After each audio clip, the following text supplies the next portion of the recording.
Hello and welcome to another Black Male Impact. And today's conversation is with Mr. Jamil Steele. Mr. Jamil Steele, welcome to the Black Male Impact. Thank you, Dr. Cross. Thanks, man, for being here. But before we get into the conversation, before I start asking you these questions, I want to ask you to share something about you. It could be your work, something that you see as valuable, just anything about you, before so that people listening can get an understanding of who you are, before we get into the conversation. Sure. So I'm Jamil Steele, and I am a higher ed professional. I've worked in higher ed administration for over 25 years, and I found my niche in creating what I call customized educational programming to help individuals move forward. You can kind of decipher it as disruptive education. What I do is find marginalized populations and I create educational opportunity or bridges to success for them. So I work with stakeholders and community stakeholders as well as stakeholders in higher education to make this happen. One of the things that sparked that is that my passion was myself. I feel like I was a victim of the education system. I was raised and I progressed through a substandard K through 12 system that under the guidance of No Child Left Behind, I was pushed from grade to grade. And when I reached high school and when I exited out of high school, I fastly discovered that I did not have the core academic skills nor learning strategies to move forward. And so that sparked a passion in me. So what I did is went through a journey of self-discovery.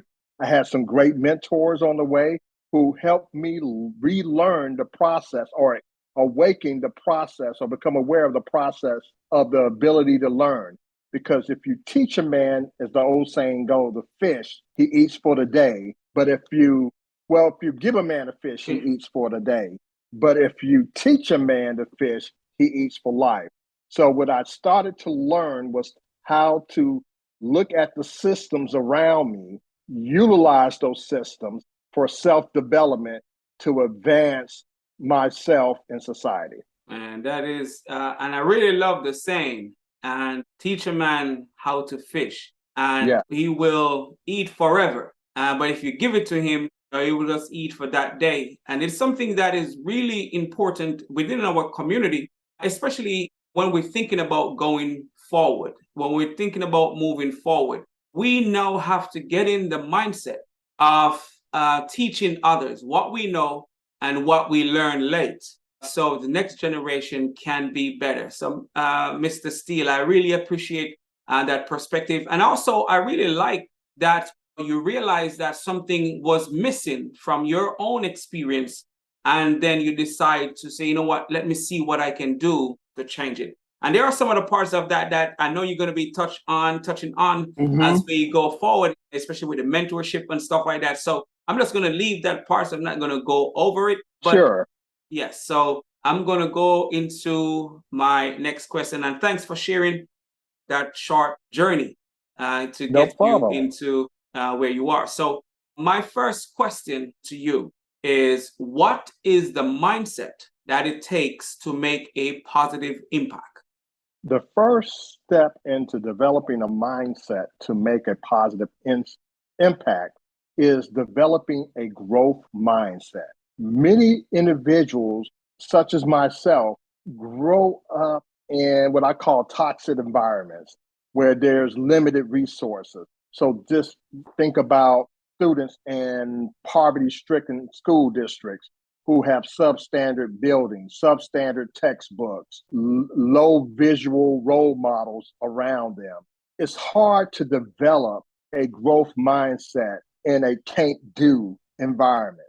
So when you look around and all you see is can't, you need someone to interject a little bit of I can. And I think as Black men, how we can make an impact and our society and help others move forward is by education.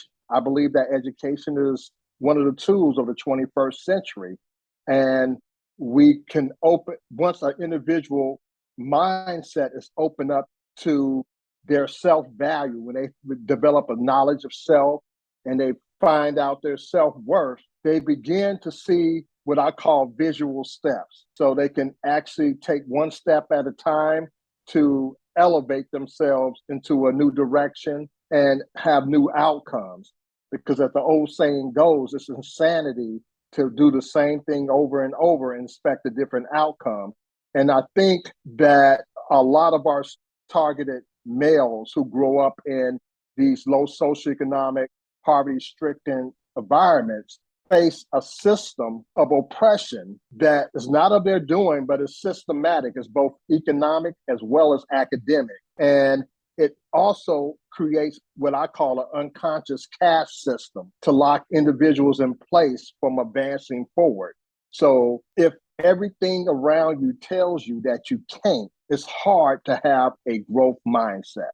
So it just starts with that conversation, as well as visual activities such as professionals such as you and myself interacting with one another, as well as making these thoughts and these materials and these actions available to the younger generation. There's so much to unpack from what you just said, but I will start with the growth mindset. Sure. It's really something that really needs to cultivate, because just as you shared, if we think we can't, we won't take those steps. We won't go after what is possible because it is fixed in our mind that this is what we are, because this is what we see.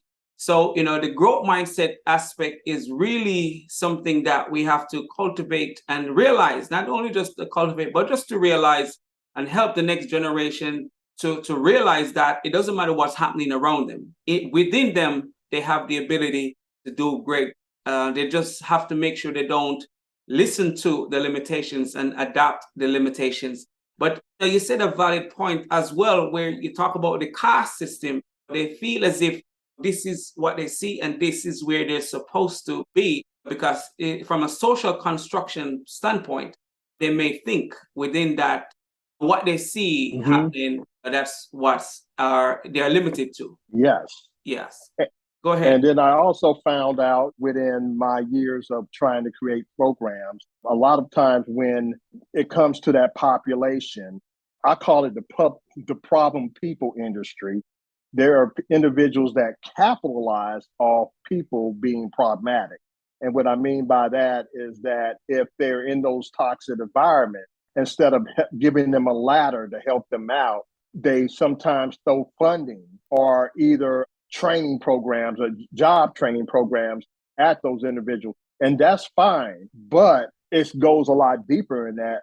A lot of times we have to address the individual's psychological needs. It's like Maslow hierarchy of needs.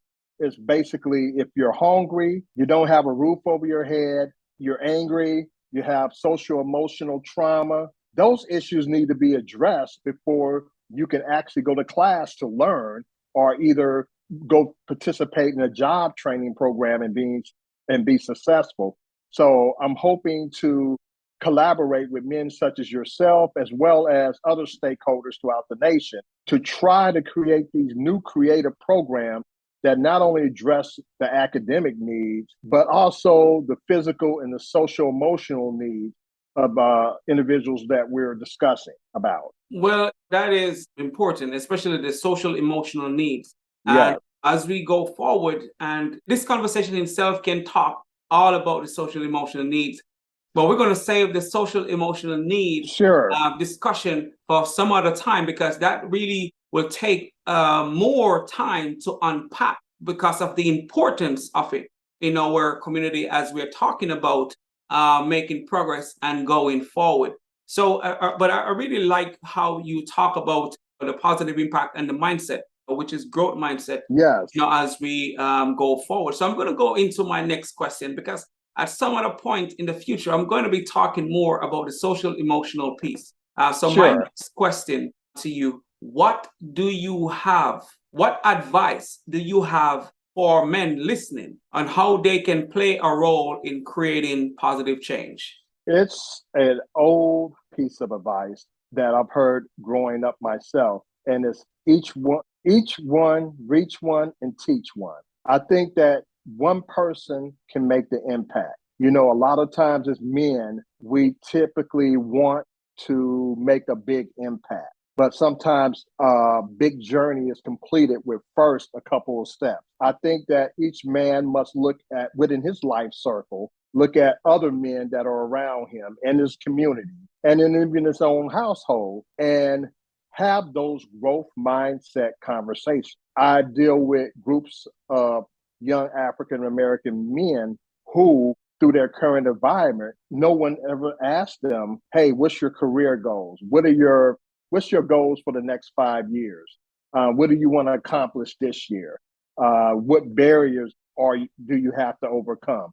So it's just even asking a person why and getting them to think about why they're in a certain situation and what can they do to get out of that situation is very helpful. So to make a long conversation short, I would say that basically for Black men to make an impact, they need to first start having a conversation with the other men around them and in their community. And yes, and to piggyback with what you said, each one teach one.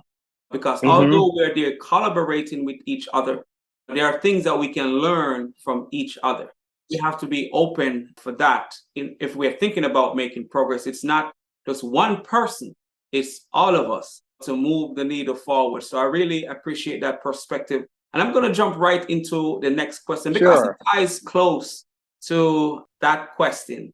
So the question is, how can we as Black men help to change the narrative today? We are looked at a certain way. So how can we change that narrative?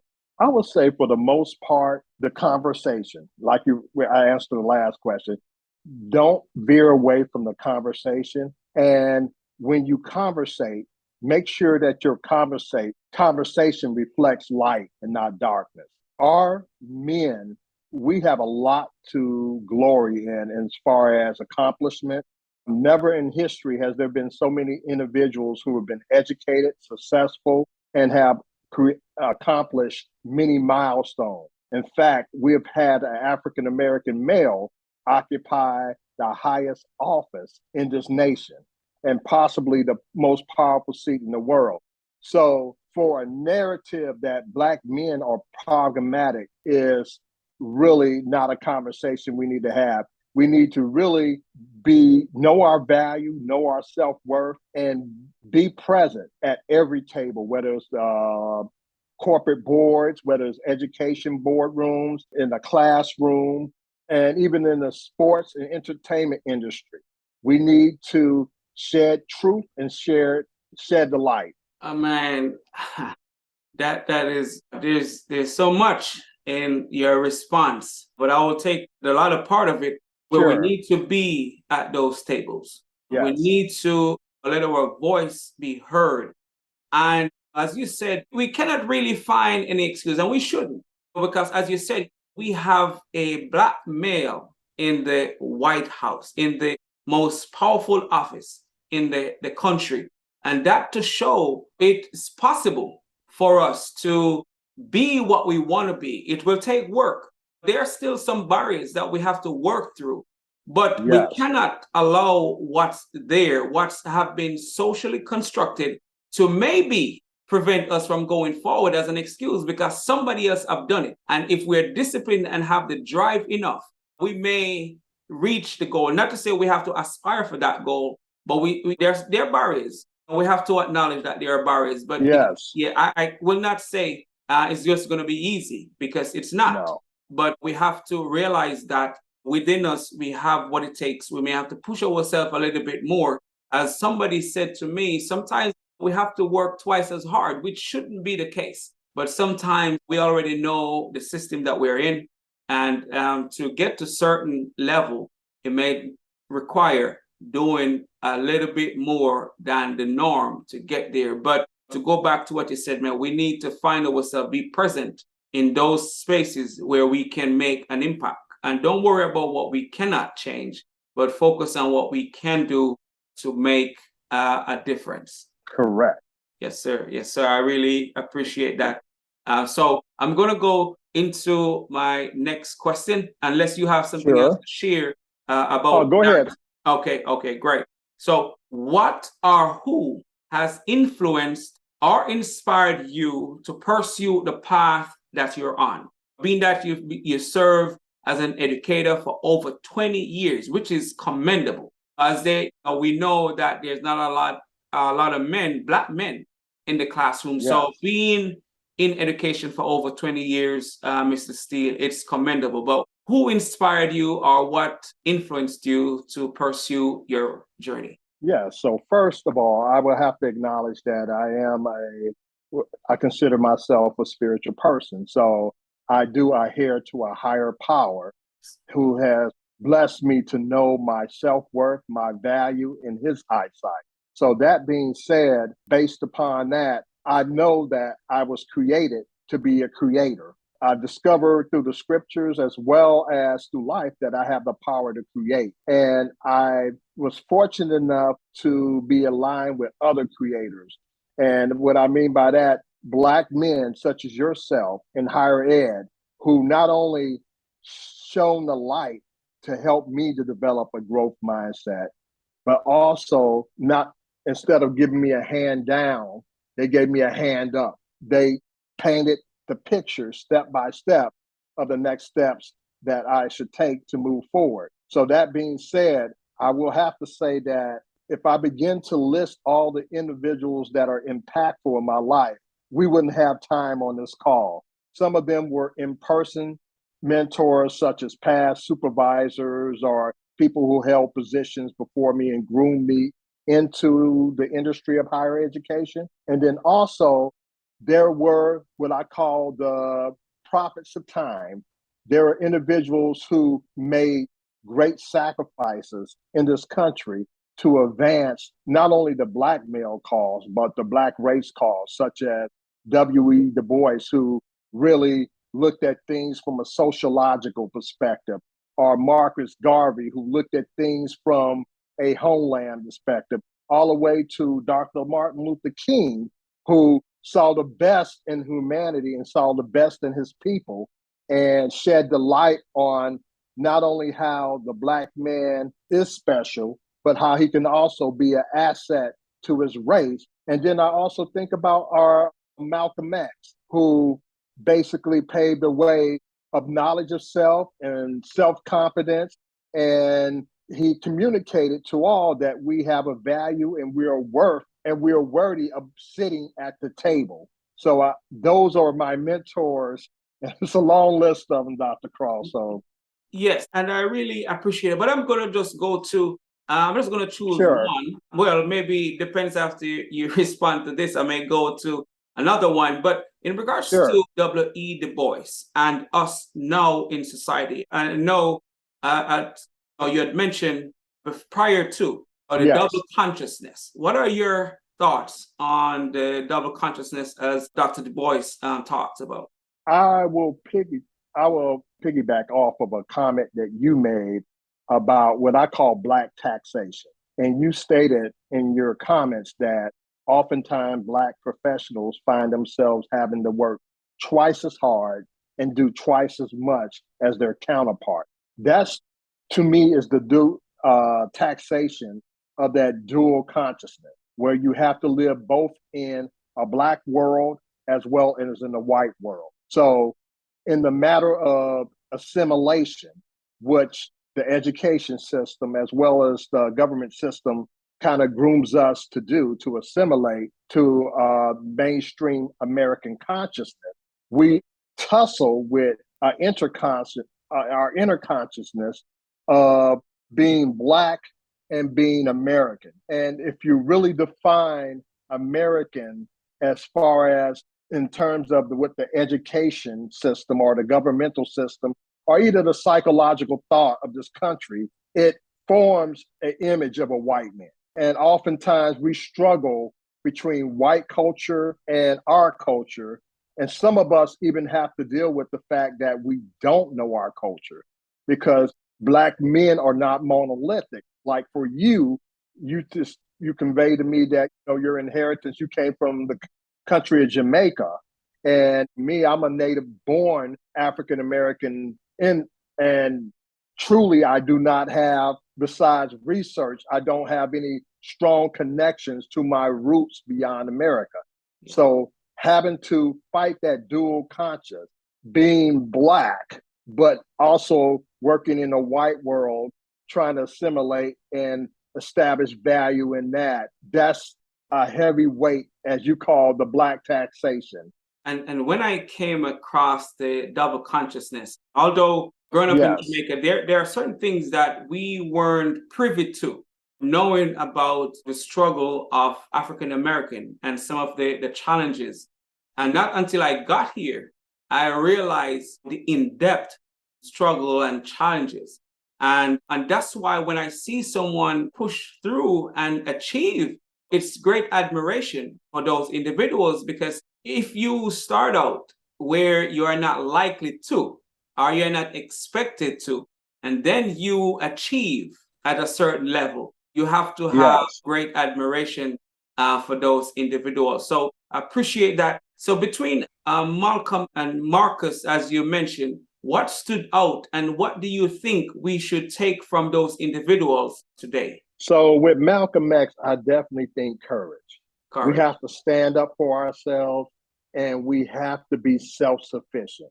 If we're going to not only survive, but thrive in this American culture, the Black man needs to get behind the wheel and drive to his own destiny. And that takes a lot of courage. It takes a lot of hard work to be self-sufficient. As far as Martin Luther is concerned, Martin Luther King is concerned, I do also think as we develop our own self-worth and we progress and we get behind that wheel and drive forward, we also have to remember that we are our brother's keeper.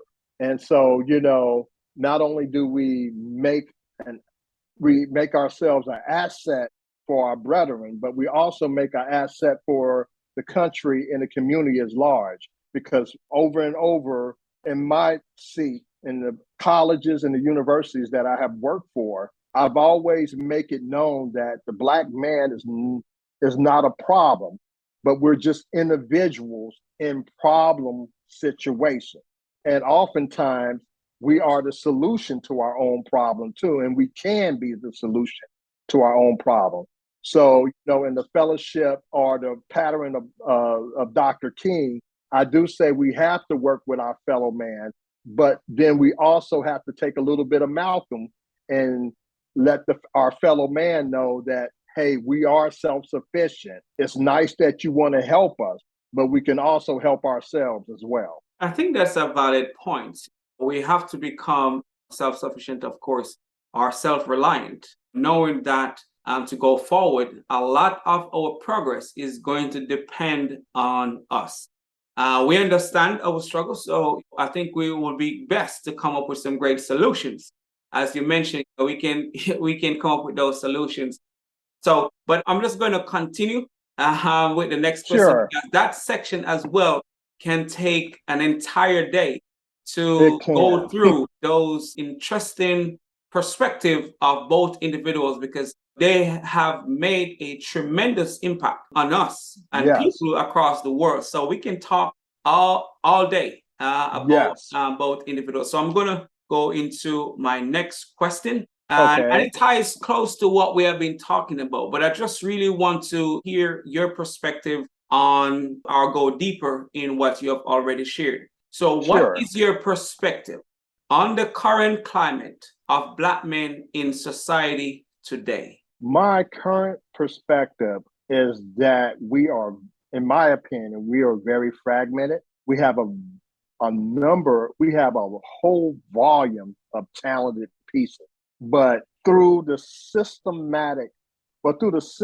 society has set up, it's hard for us to connect. And I think we have to do a better job of connecting. And I know that your platform is going to play a pivotal role in helping us make these connections. Thank you. Simply, we're in a generation now that we have the most powerful tool available to us, and that's the internet and technology.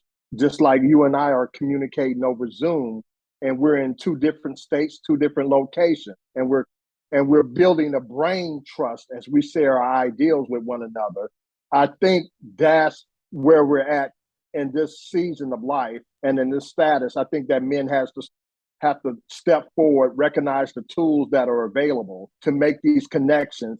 And the more we connect, the less fragmented we will be in this current economy as well as state in America. Well, yes, we have access right now, and we have to take advantage of it, because the more we are seen, the more we will connect with others who Yes. need to hear what we come across, the information, the experience, the knowledge. And it also goes to seeing the courage, because sometimes just to speak up will give somebody the notion that what I can do this thing. They are doing it, I can do it. So just to share our thoughts and create that avenue, we can Yes. help to change the mindset of those who may have limitations on them based on what they have seen.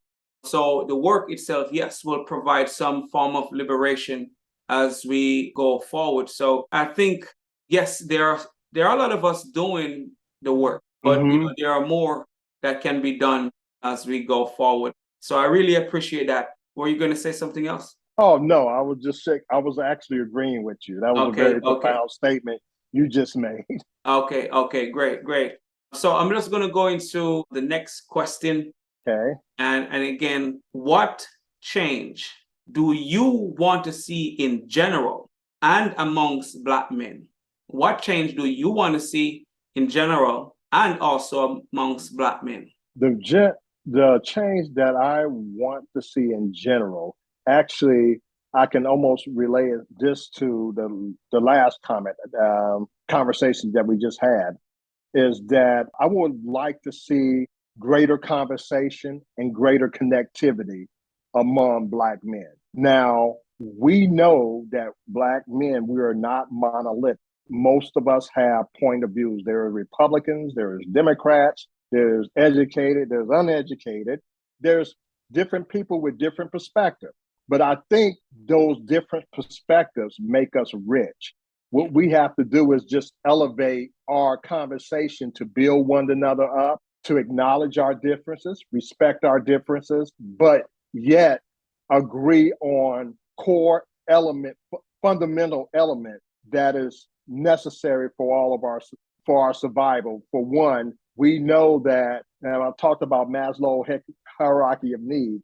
We talked about the need for food, shelter, and to be loved. And regardless of what platform we come from, whether you're from the East Coast, I'm from the West Coast, or from what country you're from, those elements hold true. And we have to definitely hold to those core truths to build up and to elevate our society, as well as our strength in a positive direction. Yes. And in regards to the change, as you mentioned, we Mm-hmm. have to build on what we have, of course. Yeah. And don't be afraid to No. do the work as we go forward. But I know you talk mostly about the general change, but when it comes to Black men, what change would you like to see? I would like to see definitely the acknowledgement and the embracing of a growth mindset. Okay. Like you said, we are more powerful than we realize. Yeah. And if we unify together and help build one another up, as well as build systems up, we can build not only wealth and economic power, but also brain power, or I call educational power, or knowledge power, the knowledge itself, to be passed down to future generations, so that way they could climb up the ladder as well. Because a group of people or a country is only as strong as its weakest link. That's right. So I go back to that first question that I asked you at the beginning of our conversation, and I answered it. Are we our brother's keeper? And I would say yes. So if we take ownership of our brother and our community, I think we will find ourselves in the place that we need to be in this segment of time. That is, again, a valid point. We have to be our brother's keeper. We have to be willing to lift as we climb. We have to be willing to be that encouragement for each other. We have to be willing, because that's what it is. To be our brother's keeper, we have to be that person who we can rely on, or each other. It may just be for encouragement. It may be for an opportunity. But we need to be our brother's keeper. And even to say, man, you know what, that you need to change that you're doing. Because that also is a part of being our brother's keeper. It's not just acknowledging the good things, but some of the things that we may need to change. That can change to help us go forward. So that's important as we go forward and make and be the change that we need to see in our society and in our community. So my next question to you, what was a pivotal moment in your life? A pivotal moment in my life was when I awakened to my own self-value. Okay. And I developed a growth mindset. That happened to me my junior year of high school. I grew up in an environment of Cain, where I saw Cain from my father. I saw Cain from my environment, Cain from my neighborhood. And I had a victim mentality, whereas I felt as though I was dealt a bad card in life, bad set of cards in life. And that was it. I just accepted until I had one good instructor ask me one day, basically, what am I going to do about it? I list a number of reasons why I was in the situation I was in, and he guided me with some guided questions. He asked the most powerful, one of the most powerful questions that an individual can ask somebody, and that is why. Yeah. Because no one never asked me why. Why do I feel this way? Why do I feel like there's no opportunity for me? And that question of why began the critical thinking process in my head, which ultimately led to a growth mindset, to the point where I began to ask myself, well, why can't I go to college? Why can't I have a good job? Why can't I help others? And as I begin to do that research, it takes you to another level of why. Why aren't, if I said, hey, I want to go to college, but I don't have a grade, why is that? Because I was passed through this K through 12 system. Well, what can I do to conquer those barriers? And I'm thankful that, there's an old African proverb that it takes a village to raise up a child. And I just thank God for pivotal people who were in the right place at the right time. I call it my aces in the right place.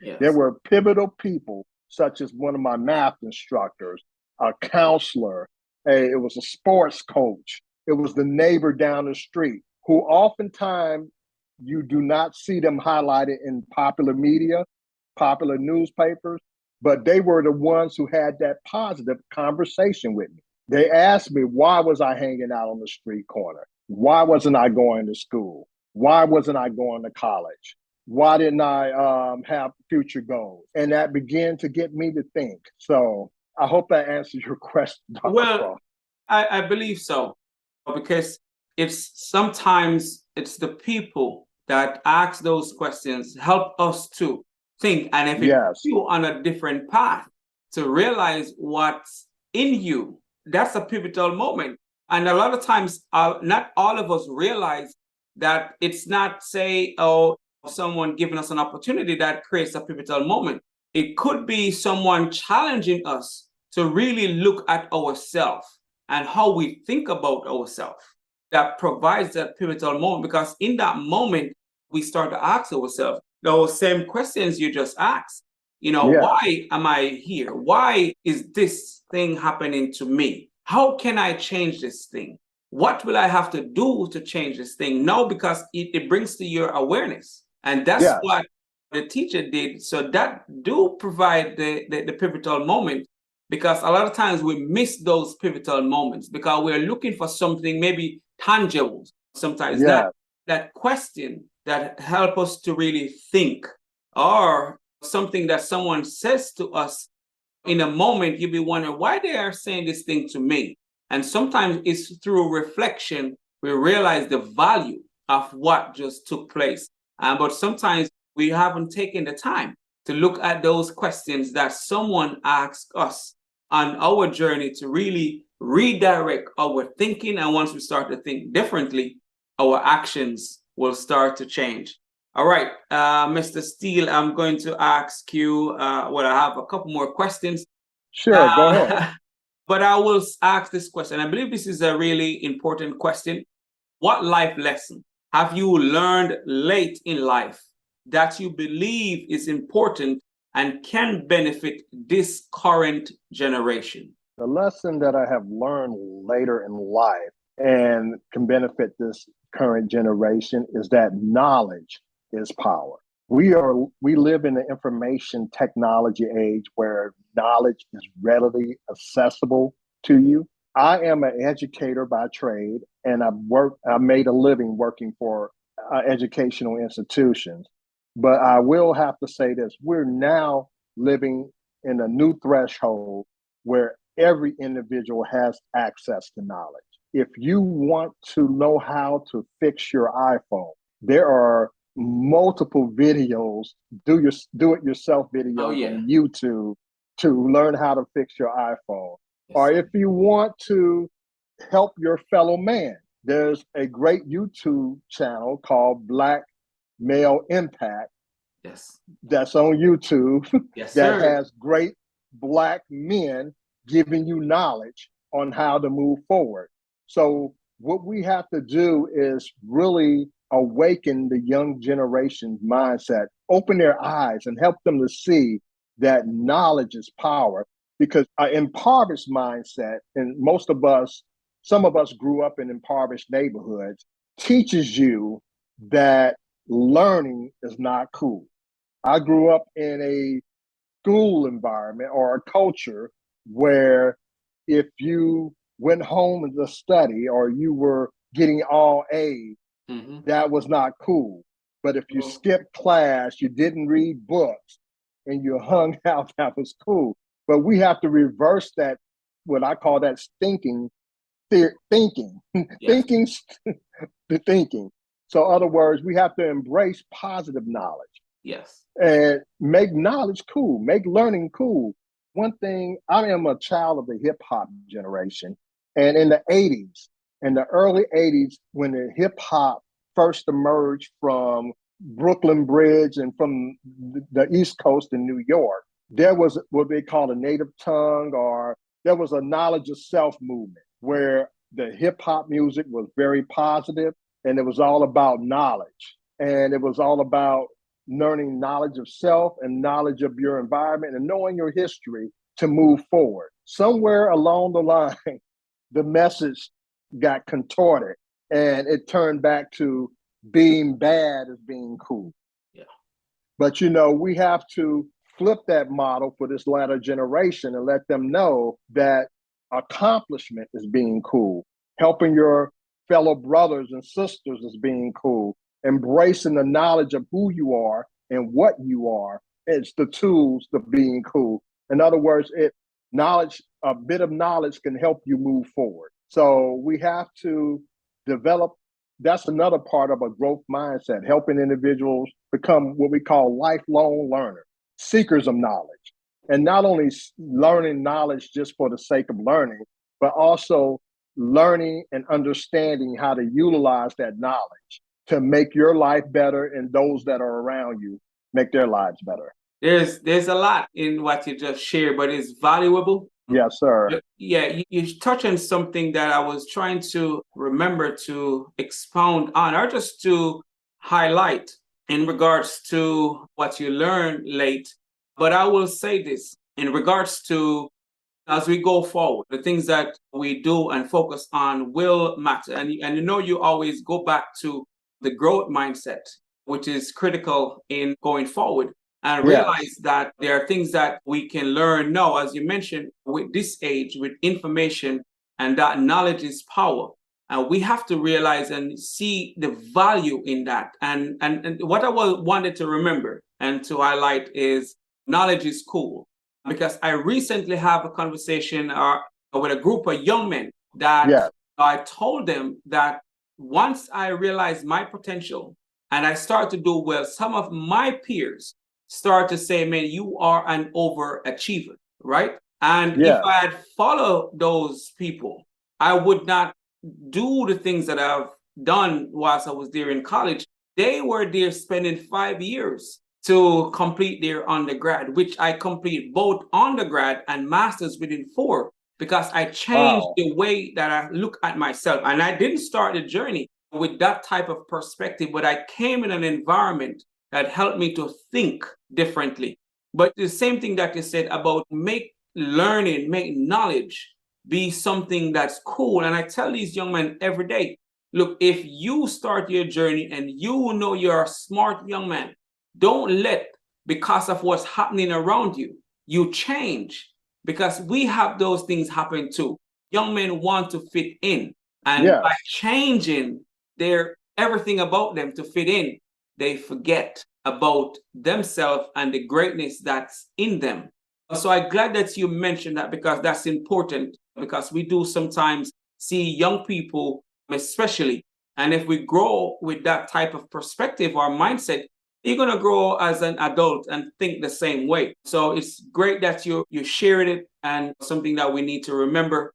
Make knowledge cool, and it's okay to be smart, especially as Black men. So that's what I wanted to remember, and I'm glad you touched on that point, because I think it's something that really affects us, our community. So before I ask my final question, I'm going to ask this question. Where can the listeners find you and help support your work to make a difference? Sure. So right now, currently, I'm on LinkedIn. So you can find me on LinkedIn by searching for my first name, Jamil, Jamil, and last name is Steele, Steele. If you search me on LinkedIn and connect with me, I'll be happy to touch base with anybody and help individuals move forward. Okay. And I know you have a wealth of knowledge, Mr. Steele, to share, not just because of your 25 years in the educational system, but life experiences as well. So with that wealth of knowledge, I know it's important that us, the younger generation that's coming behind you, learn some of the things that you know, not just what's in the book, because sometimes we think only book knowledge we need, but we need experience as well. So I really appreciate the work that you're doing. But before we finish today, what impact do you want to have on the world? I want to open doors for my brothers. And I currently mentor a group of young men, and I always encourage them to have the courage to walk through the door. Yes. I believe that all of us constantly have doors that are available to us, but we do not walk through them because of fear. Some of us can't see how to walk through them, or some of us don't even have the mindset to know that it's possible to walk through them. But if a door presents itself to you, take advantage of that door. What the door to me represents is opportunity. And it's up to each one of us to open opportunities for others. And when someone opens up a door opportunity for you, I encourage you to take advantage of it. And that's how we make an impact. Opening doors and walking through the doors and occupying what's on the other side of the door. Because opportunity definitely favors the prepared mind. So as you develop a growth mindset, potentially get ready, because it's your responsibility to open doors for others as well as yourself. And as you said, opportunities favors the prepared mind. And you cannot stress that enough. And that goes back, as you shared in the beginning, having a growth mindset, because with a growth mindset, you expose yourself to learning and learning continuously. Yes, Mr. Steele, this conversation was really great. I hope the listeners got something from it. Well, not hope. I know you should have get something from this conversation and the great insight Mr. Steele shared. So this concludes the conversation today. Mr. Steele, thank you for being here on the Black Male Impact. It was great having you. Thank you, Dr. Cross. It was great having you. And anytime you need me or likewise, just stay in touch. Most definitely. This will not be the only conversation we're going to have here on the Black Male Impact, but it's going to be continuous. And again, because I definitely want to touch on the social emotional learning. Yes. I think that's a great conversation to have, especially when we're talking about students that coming from underserved communities. So we're going to definitely keep this going. And again, man, thanks for being here. No problem. And before you leave, I got a question to ask you. Yes. And I know the answer to this. I feel silly for asking it anyway, but I'm going to ask it. Go ahead. Do you mind if I share your channel with my colleagues as well? I've got some colleagues.